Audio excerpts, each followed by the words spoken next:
Hello, today we're gonna delve into the subject of misperceptions. Here you have the table of contents, what we're gonna cover through the presentation. So, first of all, we will start with a brief introduction on the topic. Then we will explain the origins of misperceptions, where do they come from, its societal impact. Later, we will explain how to address these misperceptions effectively, and we will end with a conclusion wrapping up the most important points we covered during the presentation. Today, we're covering one of the critical aspects of public opinion and political communication, the prevalence of misperceptions and their far reaching impact on society. In today's climate of abundant information, misperceptions or false beliefs held by individuals, despite contradictory evidence, have become a serious worry. Misperceptions in politics have the power to distort public debate, hinder informed decision making, and even impact the democratic process. It encompasses a wide range of content, from honest errors or misunderstandings to rumors and false claims. Misperceptions arise from misinformation, disinformation, cognitive biases like confirmation bias, and social influences. These false or unsupported beliefs about political individuals and issues can be very easily widespread across society, making it difficult to generate true opinions. Moreover, the elites and the media play a key role in promoting these false or unsupported beliefs. Partisans, those with a strong liberal or conservative ideologies, are especially prone to holding on to misperceptions, demonstrating a biased evaluation of information that discounts anything that goes against their pre existing beliefs. What's more, these false beliefs can lead to very negative outcomes, including misinformed decisions in public health, politics, and environmental policy. Therefore, determining the causes of these misperceptions and developing effective strategies to address them properly are crucial tasks for both researchers and policymakers. It's more important than ever to correct misperceptions and cultivate a more knowledgeable public, a more informed society in a time of rapidly flowing information, various media channels, and alternative perspectives. Misperceptions can easily amplify the spread of inaccuracy and lead to a polarized and misinformed, misled public. Then it's essential to equip ourselves with the knowledge and tools needed to discern fact from fiction. Now, let's embark on a journey to explore the depths of political misperceptions, where do they come from, their societal impact, and the steps that can be taken to mitigate their impact on public discourse and decision making. In today's world, information surrounds us from every direction.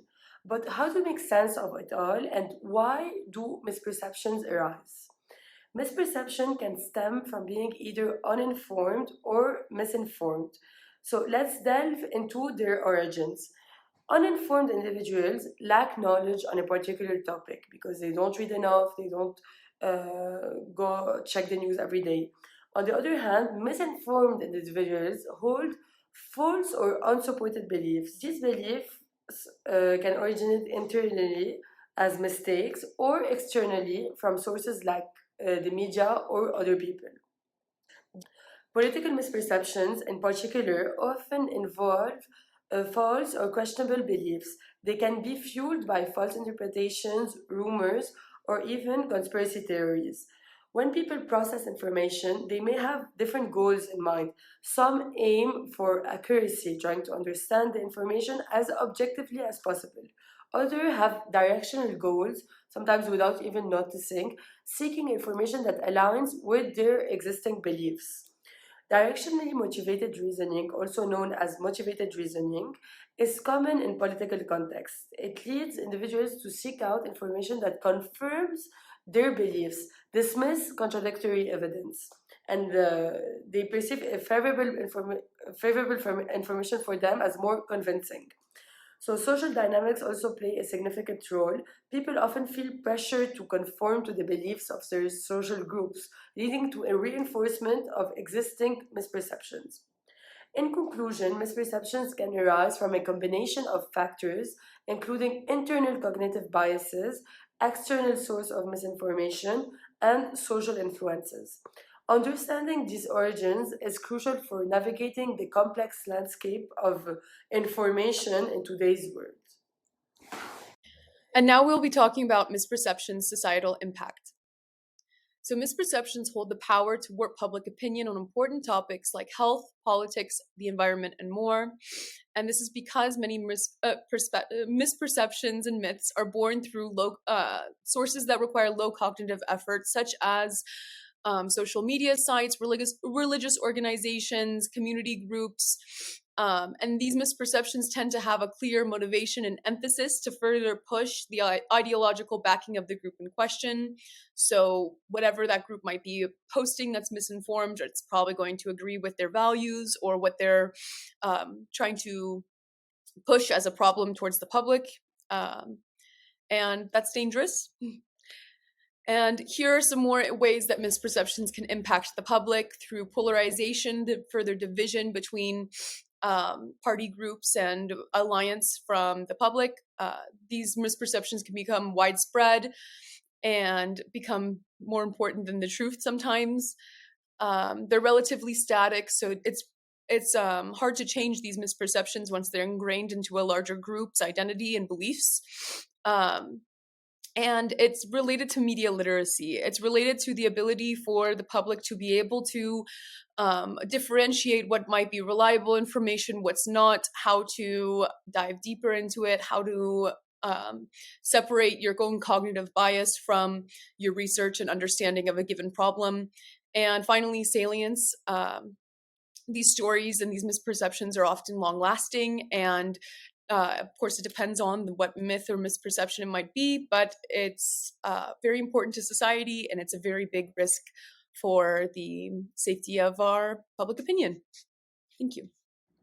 We have found 7 approaches in order to combat misperceptions both at individual and societal level.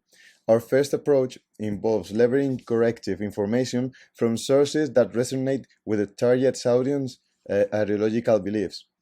By doing so, we enhance the persuasiveness of the information and reduce resistance, making the correction more effective. Next, we have the graphics. Visuals help to make more complex information, to make it easier to understand and to retain. Then, instead of refuting claims, providing alternative causal accounts reframes issues and reduces the misperceptions. After that, expert fact-checkers verify and correct the claims, but this is not always effective. But this emphasizes media literacy and critical coverage. We can avoid the false equivalence by improving the public credibility and encouraging evidence-based reporting. After that, we have the counteracting belief politicization. So, by depoliticizing factual information, we prevent political ideologies from institutionalizing misperceptions. So, information dissemination can benefit from cross-party collaboration. And finally, we have the understanding of the impact of framing, which is very important to understand it and how it affects to misinformation susceptibility, such as for example, it's very important to obtain neutral information from public health risks, which is very important for the rest of the population, and it cannot be framed. Now we go with emphasizing critical thinking and media literacy and fact-checking. So, in critical thinking, questioning and information engagement distinguish well-supported arguments from speculation. Analytically deconstructing complex narratives help manage information overload. We fight misinformation internally with data and rhetoric. Media literacy connects both active and passive media. It explains the complex dance between the images, text, sound that compete for our attention and reveal media's narratives, subtle biases, and messages. Understanding these motives helps us critically evaluate media ecosystem content that shapes our beliefs. And finally, Our information ecosystem needs fact checking. Beyond skepticism, information integrity requires verification. So, checking facts prevents claims and counterclaims. Demanding accuracy and proof strengthens the honesty of the information. Education, communication, and transparent information have a role in misinformation. Education is essential for increasing our political knowledge and critical thinking skills by giving us tools that allow us to effectively navigate through information. Tailored communication strategies can help us to engage with diverse audiences. And it also uses various media formats to engage and inform effectively. And finally, the transparent information dissemination, it demonstrates our commitment to clarity, accuracy, and integrity to avoid misleading the audience. In conclusion, political misperceptions are not just due to misinformation, but also deeper psychological tendencies such as confirmation bias. Misperceptions have a high saliency and are relatively static, which causes difficulties in fact checking and correction. Oftentimes, misperceptions may become more relevant than the truth in public discourse, as it is often generated amongst groups that will engage with the topics of a given misperception a lot. The digital environment is a common feeding ground for misperceptions to gain rapid growth and divide people into different ideological or partisan groups, especially now in the digital age with low cognitive effort required to obtain top stories from social media websites. Education and media literacy are vital for defending against misperceptions as they prevent readers from absorbing misinformation. Responsible journalism and fact checking are also important defense systems in our public sphere to protect against the spread of misperceptions. Misperceptions harm not only public opinion, but also democratic engagement, leading to polarization and reduced effectiveness in political communication. Thank you.